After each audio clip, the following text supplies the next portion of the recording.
ریاض میں وفاقی وزیر داخلہ اور انسداد منشیات محسن نقوی سعودی عرب کے اہم دورے پر پہنچ گئے،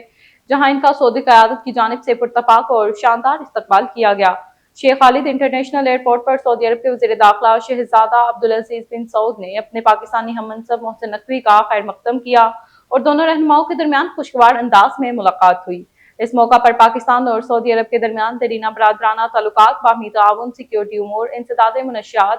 سرحدی تحفظ، قانون نافذ کرنے والے اداروں کے درمیان روابط اور مشترکہ دلچسپی کے دیگر اہم معاملات پر بات چیت کا امکان ظاہر کیا جا رہا ہے۔ محسن نقوی کا یہ دورہ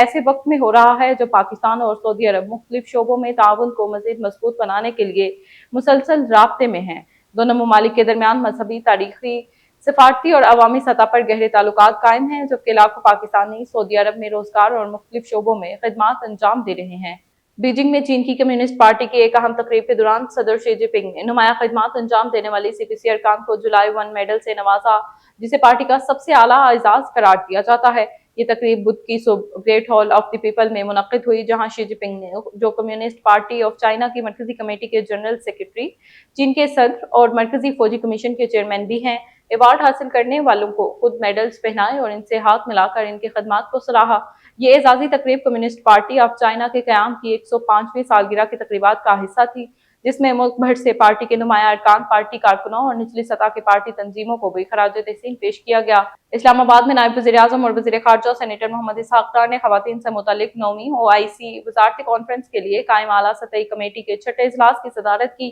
یہ اہم کانفرنس 12 اور 13 جولائی 2024 کو پاکستان کی میزبانی میں منعقد ہوگی۔ اجلاس میں کانفرنس کی تیاریوں کے آخری مرحلے کا تفصیلی جائزہ لیا گیا، جس میں مجوزہ پروگرام، کانفرنس ایجنڈا، پروٹوکول انتظامات، سیکیورٹی پلان، لاجسٹک امور، میڈیا اور کمیونیکیشن حکمت عملی، بین الوزارتی رابطہ کاری اور دیگر تنظیمی معاملات شامل تھے۔ اعلیٰ سطحی کمیٹی نے اس بات پر غور کیا کہ کانفرنس کو بھرپور، منظم اور کامیاب انداز میں منعقد کرنے کے لیے تمام متعلقہ اداروں کے درمیان قریبی رابطہ کیسے مزید مؤثر بنایا جا سکتا ہے۔ اسلام آباد میں نیشنل ڈیزاسٹر مینجمنٹ اتھارٹی نے آئندہ مونسون سیزن کے دوران ممکنہ خطرات کے اثرات کم کرنے کے لیے رابطہ کاری کے نظام، دستیاب وسائل اور ہنگامی منصوبوں کا تفصیلی جائزہ لیا ہے۔ NDMA کے مطابق مونسون بارشوں کے دوران سیلاب، شہری آبادی میں پانی جمع ہونے، گلیشیئرز، جھیلوں کے پھٹنے،